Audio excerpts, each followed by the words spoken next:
What's the biggest plot twist you've seen in real life? The little town I grew up in had these two car dealerships on opposite sides of town. One Chevy, one Ford. They were bitter rivals. Attack ads, crap talking salesmen, billboard wars, you name it. When the owner of the Chevy dealership died, it came out he'd also owned the Ford dealership by way of a shell company. No one saw that coming, including a lot of the higher ups who worked at the dealerships. I graduated law and got engaged to the girl I had been with through university. We both applied for the same graduate program and ended up working in the same office in Canberra. 3 months before our wedding I found out she was cheating on me with our mutual boss and I broke it off with her. Long story short, it got really ugly and the two of us ended up in a very bitter court case over the property. Canberra is a pretty small city and the legal world is pretty bloody small there too. And everywhere I went I bumped into my ex. It was beginning to seriously get me down. Her too, as it transpired. I applied for an Australian government overseas development job in Tuvalu, a Pacific island with about 11,000 population. It's quite a prestigious job to get, with only 2 positions offered for a 2-year contract on a rotating basis. I was successful in the application and moved on island to start my posting. To discover that my ex was the other successful applicant, I spent the next 2 years sharing a tiny office on a tiny island with the person that I quite honestly loathe more than any other in the world. Years ago my company was slowly going under, so I was looking for other jobs. I got a job with another company and put in my 2 weeks with my manager. I've been offered another job and I'm taking it. I'm putting in my notice. Manager: oh, well, we hate to lose you. Do you mind me asking where you will be going? I'm going to company. Manager: crap. Manager: I applied for that position too. I'm sorry to tell you that you didn't get it. My grandfather's funeral. He was always a fairly reserved and distant father as far as I understood. Would fit the stereotype of a northern dockworker who comes home expecting dinner to be in the table and then goes to the pub all evening via the bookers. Anyway, an unsurprising heart attack later. We are all gathered for his funeral.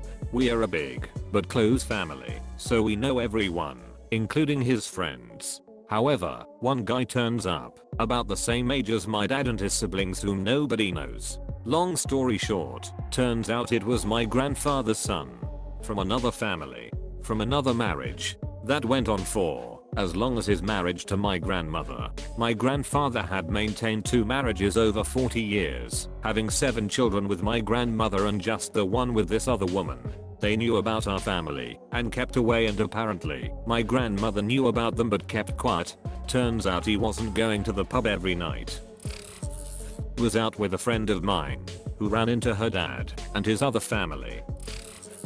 I knew a woman who was going through divorce proceedings with her husband.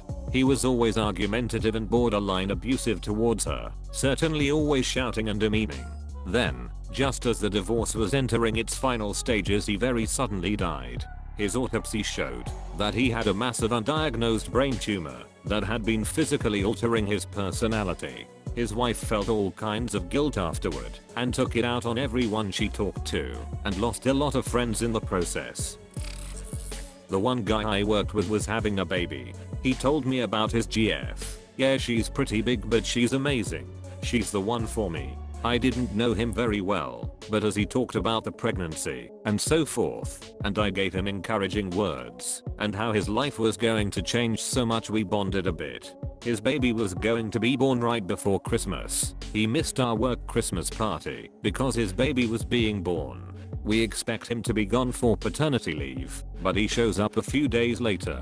I feared the worst, that the baby had died. It turned out his girlfriend was lying about being pregnant to spend more time with him. I didn't think much of it at the time, but the fact that he brought up she was fat for no reason must have meant she was so fat you couldn't tell whether she was pregnant or not. She showed him someone else's ultrasounds. They talked about what they would name their baby, how they'd handle taking care of it, all that crap. I don't know what she thought was gonna happen when 9 months passed and no baby. I guess it's good she came clean though. A more diabolical person would have faked a miscarriage or something. But that was seriously messed up. Shortly after the dude left, so I don't really know how he handled it. 1991. I'm 19. Just signed the lease for my first solo apartment. Just got the first paycheck from my new job. I deposit the paycheck at an ATM. Another first. I'd always gone into the bank to do it. 2 weeks later, I get my bank statement in the mail and see with horror I have only $1.87 in my account. Way wrong. I should have at least $200. I'd been very careful with my spending. I'm freaked. I came within $2 of bouncing my first rent check. I'm literally reaching for the phone to call the bank when the phone rings. It's the police asking if my ATM card was stolen. I check my wallet and the card is missing. My job at a theater pub came with cash tips, so I didn't use the card often and tell them I was going to call them anyway because I was missing $200 from my account. Well, we've got your card and your $200, so come down to the police station. They tell me I can't figure out how they have my card in the cash. Doesn't make sense. I drive down there. Detective says someone, let's call him Bob, pulled in to use an ATM and saw a man acting suspiciously while he was using it, moving back and forth as if trying to dodge the camera. Bob says the man then left the ATM, got into a car, and drove away at high speeds as if fleeing. Bob then went to the ATM and put his card in, which popped out. Bob then withdrew $200 and then another ATM card popped out. My card. Bob's card had popped out because the crook had left my card in the ATM before speeding away. Bob realized he had withdrawn the money from my account and not his, so he brought my card in the cash to the police and reported the attempted theft. The detective gives me a description of the crook. According to Bob, it was a man 5 feet 7 inches, brown hair, round gold rimmed glasses. I say out loud so, about my height, my color hair, and glasses like mine. Before realizing Bob was describing me, I'd never deposited a check in an ATM before, so I was moving back and forth, following the instructions on the screen, filling out the envelope with my account number, punching the amount in, etc. I then forgot to take my card out and just left, because I'm an idiot. I drove away at high speeds, because I was 19 and that's how I drove everywhere. Worried the detective might be annoyed, I didn't tell him I was the crook. I just thanked him and left with the money I stole from myself. Somewhere in a box in my closet, I still have the police report where I'm both the victim and the perp. A few years ago I got invited to a friend's engagement party. They were throwing a huge bash because they were planning on a very small destination wedding. Later in the evening, my friend's fiancé takes the mic and starts thanking everyone for being there. Sorry, Jen will be out to thank you guys in a minute. She's just having a wardrobe malfunction. He goes on to tell the story about how they met, how they were best friends, and decided to get engaged and finished along the lines of we wish you could all be there, and that we could get married right now. So we are going to. Out walks Jen in her wedding dress. TLDR, engagement party turned into a surprise wedding. I was working for a summer camp some years ago. One Sunday I was helping check campers in. One kid turns up with their dad. I look up, see this little boy, ask their name. Skylar. I find their name, but it says Junior Girls Village. I'm fairly sure that was a boy. I look up and can't decide. Unfortunately, the name doesn't help. I show my boss, the camp director, and she says, so, do you know where you're going? Junior girls, junior boys. The dad promptly says junior boys, as if the one kid who had a unisex name, with long blonde hair, who was a boy was somehow down as a girl in the system. I also checked in a kid whose surname was Dyson, and upon confirming it, found out his mom's maiden name was Broom. She upgraded. I once had a job interview. It was very early in my career, and I was trying to move 500 miles to a new place. I built prototypes and brought samples of my work. It was a 9-hour drive, but everyone seemed so enthusiastic that I figured it was a lock. I did not get the job. I found another job in the area and took it. 6 months later they called and asked me to interview for the job above the one I had applied for. I was given an offer on the spot and worked there for almost a decade. In the first few months, the people there told me the guy whose job I had who would have been my boss if he hired me initially, had said the samples and work I did was beyond him, and he didn't want an employee who knew more than him. Well, I guess he doesn't have that problem, since they fired him and replaced him with me. My mom and a girl pal went to Mexico for a break during college. They had a great time.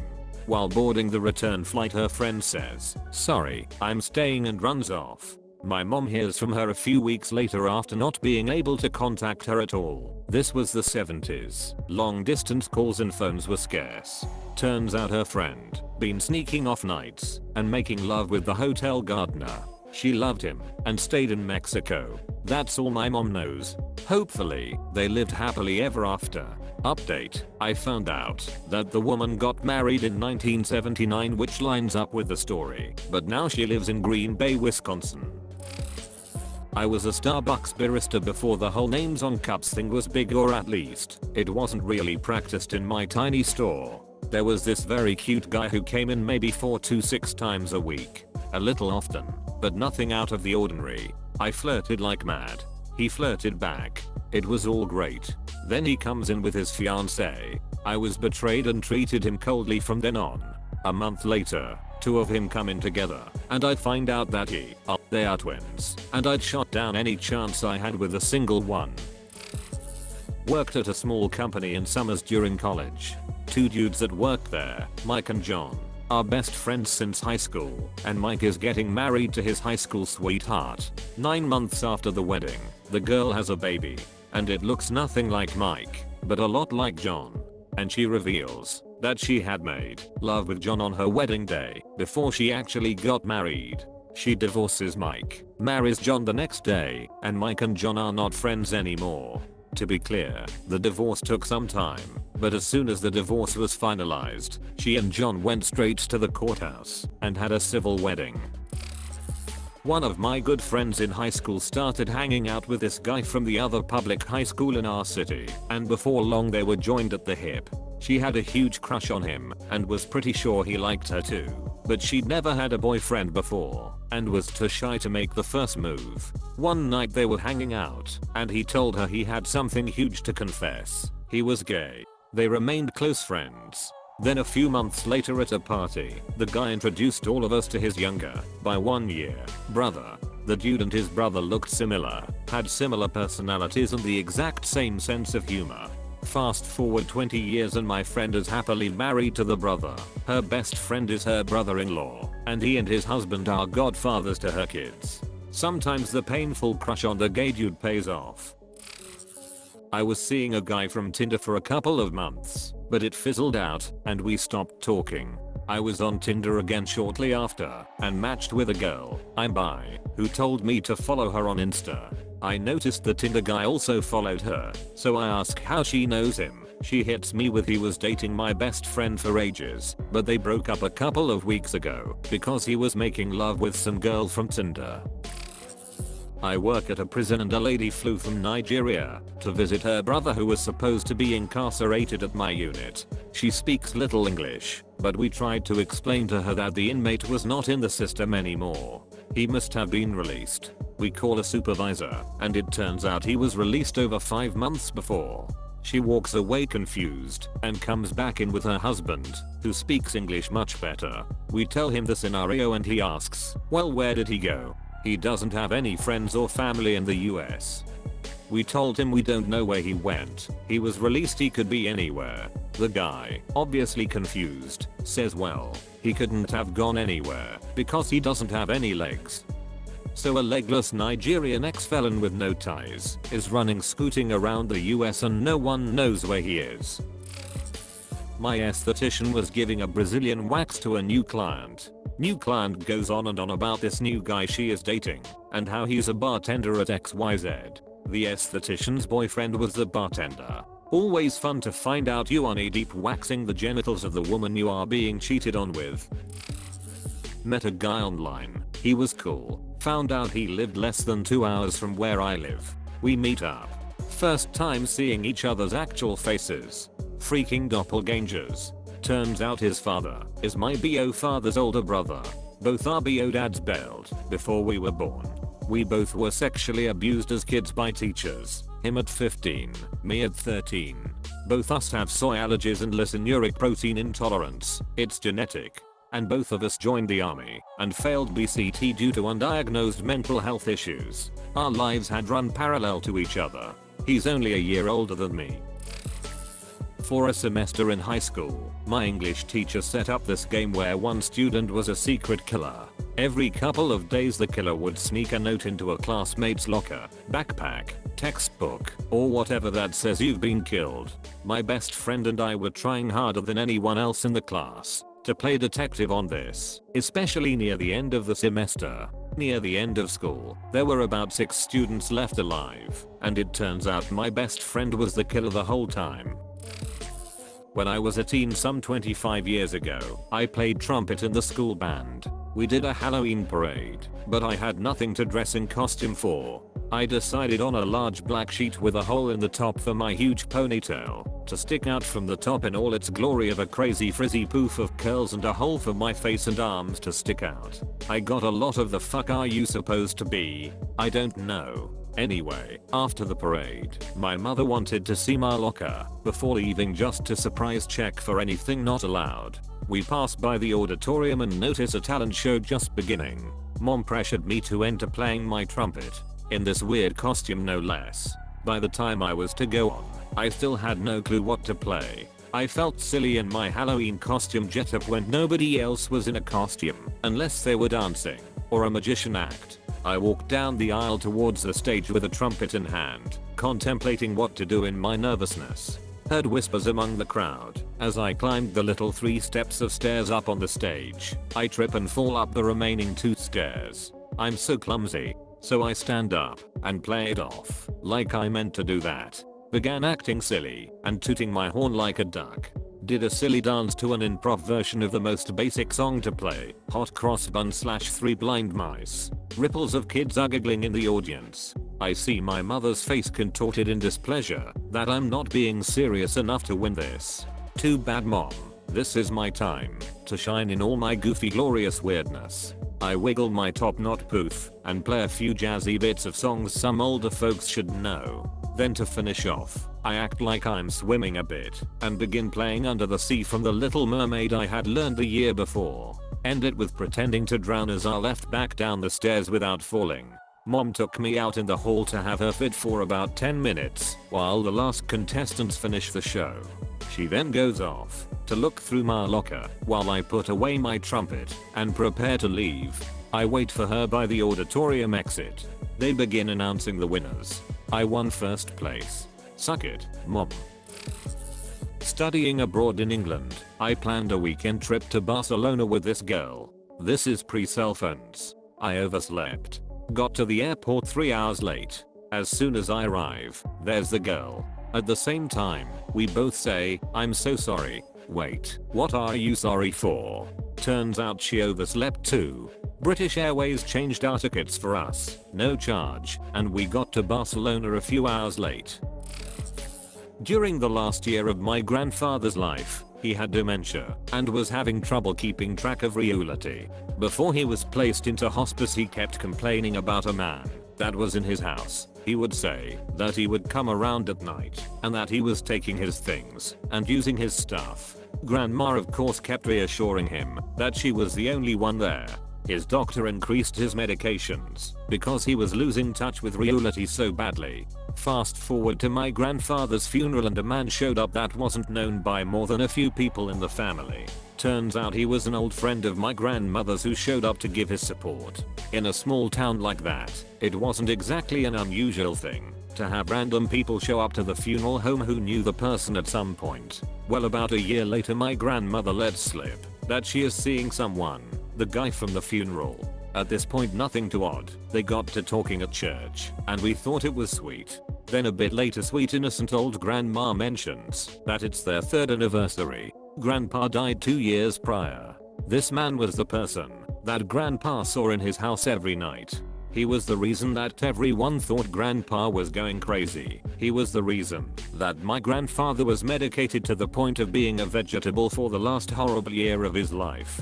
TLDR. Grandpa thought he saw someone in his house before he died. Turns out it was grandma's boyfriend. When I was a sophomore in high school, we had a rash of thefts occurring during classes. It was a small school, and we had no hall monitor or cameras in the halls. It went on for months, until the gym teacher happened to catch the kid in the act of stealing from someone's backpack. There was a ruckus out in the halls and my class ran out to see what was going on. The thief was the principal's son. The gym teacher was holding him by his wrist and was telling everyone he just caught him stealing. The kid then pretended to pass out, and he just fell to the floor while everyone rolled their eyes and went back to class. He was known for trying to get attention however he could. So cringy. There was a cookie exchange at my work. An odd pairing cookie was a rosemary caramel. It was so delicious I had 5 on my break. During the day I was so inspired. I worked in a bakery. I was just having the best day. All my favorite songs came on. And then I started getting these burps. It tasted like the rosemary, but something was off. I started feeling weird and tingly before my lunch break. My hand started to feel odd. Now being the mixer for the day I worked with heavy machinery and knives. Soon a manager came by and asked if anyone had some cookies. A short while later I find myself in a room with a handful of other people, all with odd issues. Some were confused, others their stomachs felt off. EMTs, poison control, local police, firefighters were all cramming into the room to examine us all. Turns out that odd pairing was weed cookies. We were stoned out of our minds. Thanks for watching. If you liked this video, hit like, get subscribed, and tell us which story surprised you the most in the comment section, and support the original writers with upvotes. Links in the description box.